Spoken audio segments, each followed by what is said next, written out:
You are watching the Jennylyn Show, and I'm Jennylyn, Gleave, your host. And as always, I have another handsome, fascinating guest for you. My guest tonight is Peter Detkin, and I cannot wait to begin the interview so he can tell us all the fascinating things he has been and is doing. Peter, thank you so much for coming to the Jennylyn Show. My pleasure. Thank you for inviting me. So, I hope we have enough time to hear all these wonderful things you've been doing and you've done and are doing. I'm from New York. I can speak very fast if you want. Okay, good. Let's go for it. Okay. So you are from New York? I'm originally from New York, yes. Aha. So tell us what you're working on now. So right now, for money, I am an intellectual property strategist and consultant. Okay. I used to be a lawyer. I grew up in New York, as I mentioned, and I went to school in Philadelphia. Okay. I was trained as an engineer at University of Pennsylvania. Then I went to law school at University of Pennsylvania, started practicing in New York.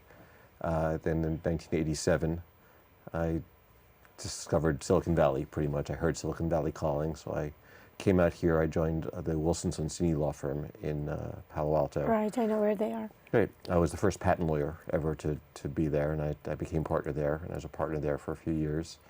And while I was there, a recruiter called me up and said, would you be interested in moving to a corporation? At the time, this was, I guess, 94, and this was still Silicon Valley, not Software Valley or Application Valley. Right. And I told the recruiter, I said, I'm a partner at Wilson Sonsini. I'm not interested in moving unless the job is with a company like Intel. She said, that's the job. So really? So I went over to, I joined Intel. I became a vice president there in charge of litigation, licensing, and patents. I ran the IP and patent program there, including antitrust, which was a big deal there at the time. Right. And I left there in, what year? 2001, I believe. And I became a founder of an investment company. A company that focused on investing in invention, which could be the subject of a different topic. That's not what we're here to talk about. But we raised several $1 billion to invest in invention a couple of different ways. We have our own lab. We do our own invention. We invested in other people's inventions. I did that for about 11, 12 years. I left there a few years ago. I'm still associated with Intellectual Ventures. That's the name. Right. So I'm still associated with Intellectual Ventures, but I joined up with some friends at Sherpa Technology Group, and we do high-end intellectual property strategic consulting. Awesome. That brings you to today. Awesome. Well, you know, we can talk some more about some of that if Sure. we have enough time after we discuss the real reason why you're here with me tonight. Okay. And this has to do with gun control and gun prevention, right? Gun violence prevention, right. yes. Violence prevention. Tell us about that. So I'm on the board of a few nonprofits, one of which is the Brady Campaign to prevent gun violence. It's named after James Brady, who was President Reagan's press secretary, who was shot when Reagan was shot, and didn't do as well as the president did. Suffered for years from the resulting wounds from the gunshot. He died a few years ago. And that really was the catalyst to some of the gun control laws that you see in the United States, most famously the Brady Law, which Ronald Reagan signed into law, which limits who can, it's the registration process for acquiring a gun in the United States under federal law. There are unfortunately some loopholes in the law that we are part of the Brady Campaign. We're working to try to resolve.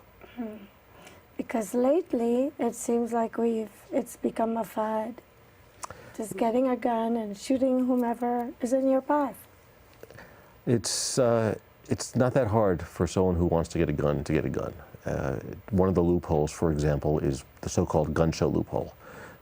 If you wanted to buy a gun, it'd be you have to, if you go to a federal firearms dealer, you have to engage in the so-called waiting period. You have to fill out a form, attest to the fact that you're not a felon and that you meet all the criteria to buy a gun. It is run through a database, and a few days later, assuming you clear, you can buy the gun. However, there are many places, not in California, thankfully, California state law has closed this loophole. Oh, great. That is great, but unfortunately we have a neighboring state such as Nevada. So there are gun shows there all the time, and someone can go to a gun show in Las Vegas where they freely advertise, no waiting period, don't have to file for, you don't have to fill out any forms, and you can buy any gun you want there and the ammunition and bring it back across the border. It is believed that that is the source of most of the crime guns, certainly in the Los Angeles area, right. are guns that are purchased. Usually there's an uptick in crime in the Los Angeles area following gun shows in Las Vegas. So they probably go to the gun shows and come back with their guns. Right. People often point to some of the those who are against gun control say, well, look at Chicago. Chicago has the toughest gun control laws in the country, but they have a terrible gun violence problem, which is true. Chicago does have a big problem. But what people don't appreciate is most people are buying their guns in Iowa, right across the border, at a store called Chuck's, and they're bringing them, and we're actually engaged in litigation with Chuck's to try to prevent them from skirting the law. But the fact is that these guns are coming from somewhere, and they're not always coming from the city in which the crimes are being committed. What concerns you the most from working in this, with this nonprofit? That's a good question. I'd say what concerns me the most is the lack of dialogue, because if you talk to 90% of the people in the country believe that gun registration is a good idea. 90%. That's a higher approval rating than Mickey Mouse gets. Right. But there's a small, very vocal faction of people that believe, and that's what I'm talking about, the registration, just closing the gun show loophole, for example, who believe that that is tantamount to taking away guns. That's really not what it's about. We're simply saying we want to know where the gun, who's buying guns. We're not looking to take them away. President Obama, who was probably the most in favor of gun control of any politician ever, never once proposed that. But because that's simply, there is a Second Amendment, and we respect the Second Amendment. But even those on my side of the debate simply want to have a reasoned discussion about the fact that there is a problem in this country. There is a gun violence problem. 55,000 people a year die from gun violence. And yes, you have a constitutional right to a gun, but no right is absolute. Right. But how do we, a lot of them are probably sold and bought illegally, right? Yes. Because don't you do psychiatric evaluations on the people that you're selling guns to? No. Again, we believe that there should be, again, some registration process to confirm. Right. But for the most part, that is not an issue. The only question is, are you a felon? And if you're not a felon, now even if you're on the terrorist watch list, under today's law, you can still buy a gun in a federally firearm licensed dealer, even if you're on the terrorist watch list. So, and that's something that Republican senators voted against restricting, that very issue. Well, but that's not true in California, though. We screen our people, don't we? Oh, again, we do screen, but if you're a felon, you can't buy anywhere in the country unless you go to a gun show. Now in California, even in private sales, I can see I'm shocking you, and most people don't realize this. Oh my gosh, in California, you kidding me? You can't do private sales without a register. You still have to check, you still have to fill out the forms. But again, if you are on the terrorist watch list, and believe it or not, this is actually we found handbooks. Not Brady, but the U.S. has found handbooks and instructions to would-be jihadists saying it's easy to get a gun in the United States, just go to a gun show. Well, what is preventing us from implementing those same laws at those gun shows? Absolutely nothing. Just the U.S. Congress. Is it because of ignorance? It's because a very vocal minority of people are very afraid of the so-called camel's nose under the tent. They're afraid that once you have a little bit of regulation, the next step is they're going to take our guns away. And again, 90% of America agree that we should that they have the same reaction you do. People shouldn't be allowed to buy guns just willy-nilly at a gun show. Random people, yeah. Right. But notwithstanding, and this is, by the way, including most NRA members, agree with me on this position. Again, there are more extreme, there are some people who want to abolish the Second Amendment. That's not me, that's not the Brady Campaign. we absolutely respect the Second Amendment. But again, we believe that the Second Amendment, just like the First Amendment, I believe in freedom of speech. Me too. I believe it, but there are limits. Right. The so-called you can't yell fire in a theater. You can't libel somebody. I mean, it's you can't. I believe in freedom of press, but the New York Times still can't publish troop movements. For issues of national security, they can publish. There are limits. They're very carefully circumscribed. There should be very careful limits on all of our rights, including the Second Amendment. Right. But there are those that there's a very small but very vocal minority, a very vocal set of people who believe that if you allow even the smallest amount of regulation, that's going to eventually lead to they're going to take away our guns. You're registering them, therefore you know where they are so you can take them away. Isn't that the case? Well, no, that's never been the case. It's something that Obama never suggested. But Well, they vetoed him on almost everything he suggested. He probably thought, why bother? But it turned out, this is a little known fact, Obama was the gun industry's best friend. You know why? Every time he said something about gun sales, about taking away guns or about registering guns, more guns were sold. More guns were sold because they were afraid that he was going to ban high-capacity magazines or the so-called AR-15, that's another issue that Brady is working on, which is so-called assault weapons ban. How hopeful are you that Brady is going to make any change? Well, under this administration, it's difficult, frankly. Everything is. Well, don't kill me. Focusing on, let's just staying on this issue for now. We can. You don't have enough time to discuss the other issues. Yeah. So, I mean, this is really sad because listening to you, I'm thinking. Do you want to hear something that's happening today? Yeah. Tell me. You want to be sad? I'm going to make you sad. Do I need you ready? A tissue? Yeah. Did you guys bring a tissue? So you know what a 3D printer is, right? Yes. It's a wonderful technology. I had someone on my show talking about it. Great. Well, unless something happens that we are in the middle of, we filed a lawsuit today to try to prevent this. The instructions for printing guns will soon be on the web.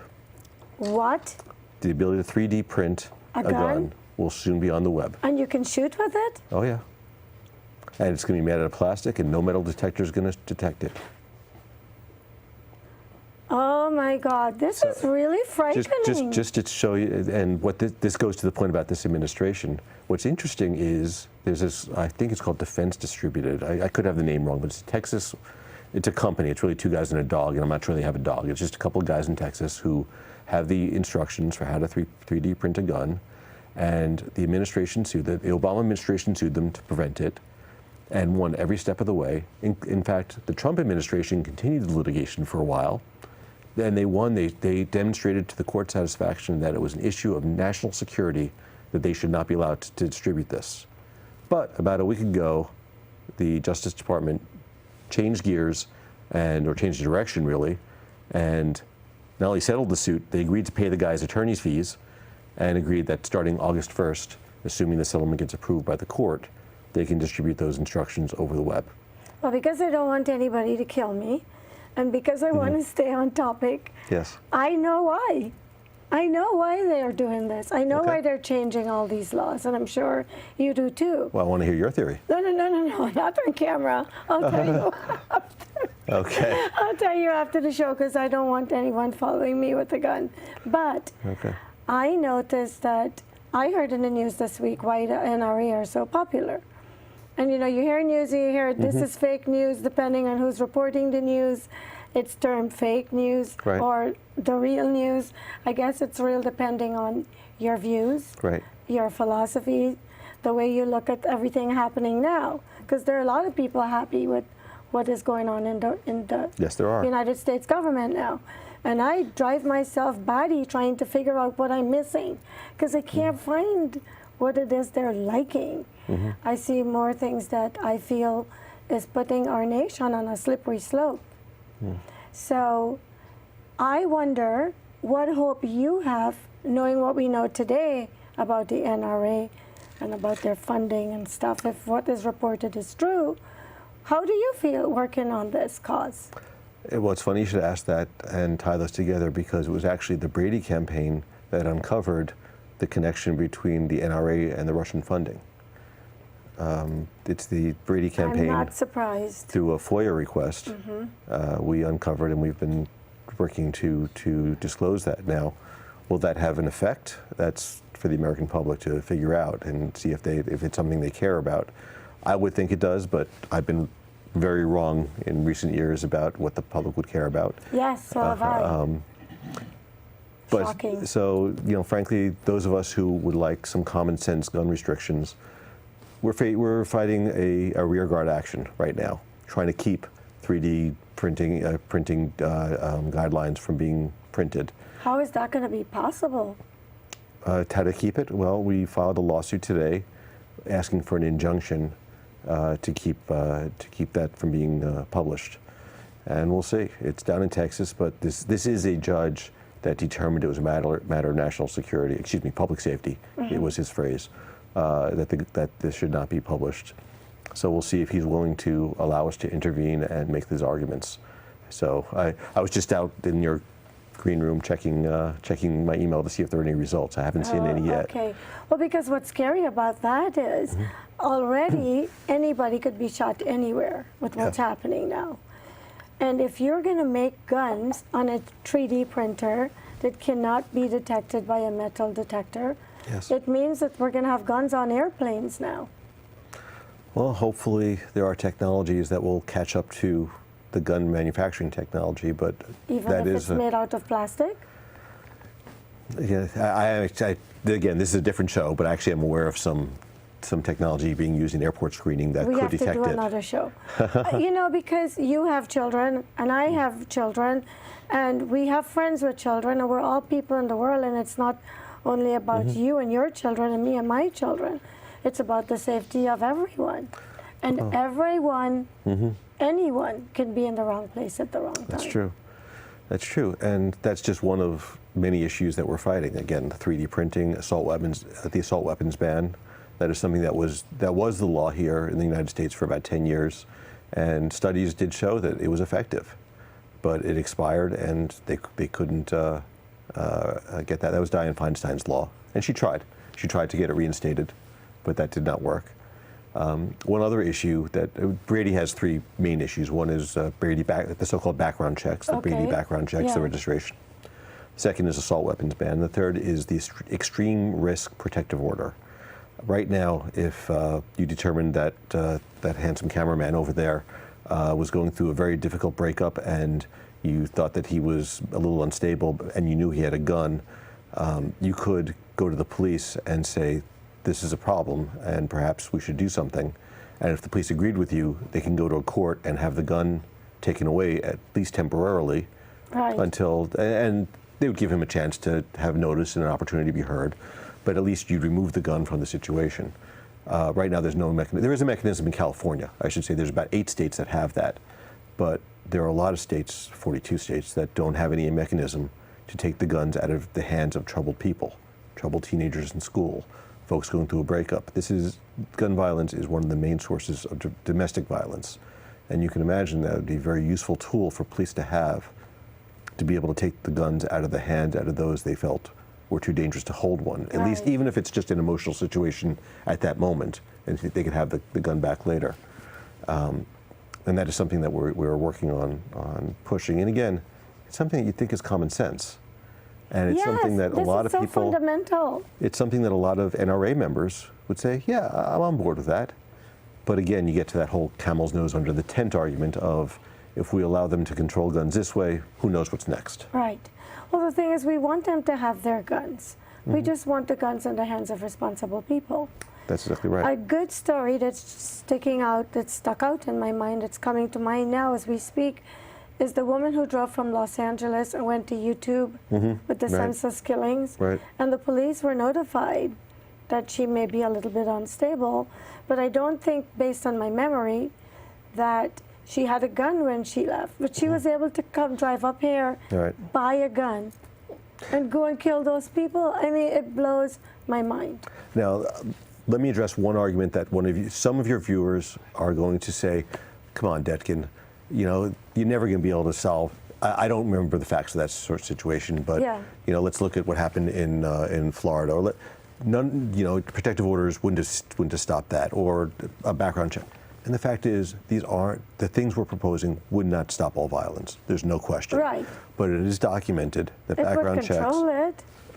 Background checks have prevented several, I mean, they've been around since, I want to say, 88 or 89. I'm not sure of the year, so I'm sorry, I wish I remembered. But they've been around for 20 years at least. And in those 20 years, they've stopped millions of deaths. Or at least they've kept guns out of the hands of millions of people who should not have guns. Now, so is it perfect? Absolutely not. Have people slipped through the system? Absolutely. Are there 300 million guns out there already? Yes, there are. Not much we can do about that. We're not going to be able to get 300 million guns off the streets. Right. Will criminals still be able to get guns? Yes, criminals will break the law. That's kind of the definition of being a criminal. But we still have laws, and we still do our best to minimize the problem. To simply turn a blind eye, I don't know if you ever read The Onion, the online. Sadly, The Onion has one article that I think is one of the best things they ever wrote, but they run it every time there's another gun tragedy, which is the headline says, "There's nothing we can do about it," it says, "the only country where this problem ever happens." Right. I was just going to say, if you look at the countries who haven't got this dilemma, because to me that's what it is, they have gun control laws. Yes. And it doesn't mean that they never have someone shot, but they are not losing as many people to senseless killings at the hands of people who are psychiatrically off the charts and hasn't been diagnosed, or people who just woke up one morning and think, I don't want to I don't want to live anymore, and I'm just not going to shoot myself. I'm going to see how many people I could take down with me. Right. I mean, it's crazy, and I think for being the country that used to be, I don't know if it still is, the superpower, why is it happening here? Well, we have a unique culture in this country. Maybe it's because of the Wild West, but we are not the same as Europe. We're not the same as Australia. I don't know that if we had the same laws, if we'd have the same effect. I won't pretend to be a sociologist who could make those kind of predictions. But I do know that we need to try, and we need to enact some common sense restrictions, such as background checks. It really is. It makes sense that you don't want Everybody can agree we want to keep guns out of the hands of felons. We want to keep guns out of the hands of people who shouldn't have them. Right. But yet, in a private sale, in 40, 50% of the states, a private sale, there's no background check requirement. I can't believe you could go to a gun show in Las Vegas and buy guns like you buy jewelry at a jewelry show. Oh, you want me to make it even worse for you? Yeah, go ahead. Give me the hard facts. I hate to advertise for the bad guys, but armslist.org or is .com, I'm not sure, but Armslist, the website, you can go on there and they advertise. No background check needed. That's how you get the attention of a politician. You want me to show you how I can get a gun within 3 blocks of here? I just pull up my phone, and I don't know if I could do it here. That's why I don't want to. Right. I've been in tech long enough to know you don't do a demo without practicing it first. So I should have done it out there first. But still, it's shockingly easy on the web. In fact, Facebook used to have a page. Facebook did take it down, so kudos to them. If any Facebook employees are watching, thank you. But Arms List it's designed to help get around background checks. So and it's also the subject of litigation, by the way, that Brady is doing. So we're down to less than 5 minutes. Oh, okay. But before we wrap up, what haven't we discussed that it's important that people know about Brady? We could use support. I'm sorry to say that. Yep, they can use support. How can they contact you to support you? BradyCampaign.org. We are one of the few national organizations working on this issue. We are one of the few with a grassroots organization. There's a Brady California chapter that's very active. So if you want to get involved, I would suggest that you start with the Brady California chapters. They're really a wonderful bunch of people. And frankly, we are one of the few national organizations that has a litigation arm. We think litigation is one key to working the system. The Giffords folks focus more on lobbying, which is great, by the way. They're a fine organization. I know the people there. The president's a friend of mine. Bloomberg and his organization also focuses heavily on policy. We focus a little bit more on trying to get things done through the courts and also through grassroots organizations. We have chapters everywhere, again, including here in California. but these things aren't cheap, I'm afraid. So bradycampaign.org, please, we could really use some help. Phone number? It's on the website. I'm sorry, I Okay. don't know off the top of my head. All right, shame on you. But I True. must ask you this question. Yes. How did you get so passionately involved in this? What motivated this level of wanting to make a difference when other people don't seem to care? That's a good question. I have not been personally affected by gun violence in my family. I've been fortunate. I've always been kind of interested in the issue, and I always gave but didn't think much about it until the Sandy Hook slayings. I've always believed that government really existed primarily for two reasons: for defense and to help people who can't help themselves.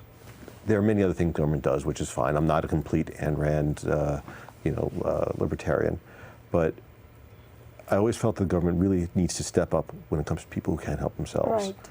And we have kindergarten children sitting in their classroom being gunned down, and still the government wouldn't do anything. I don't get that. And I finally said to myself, I've got to see if I can do something. Well, thank you so very much. When I'm doing these fascinating interviews where I'm learning so much about important topics, the time flies.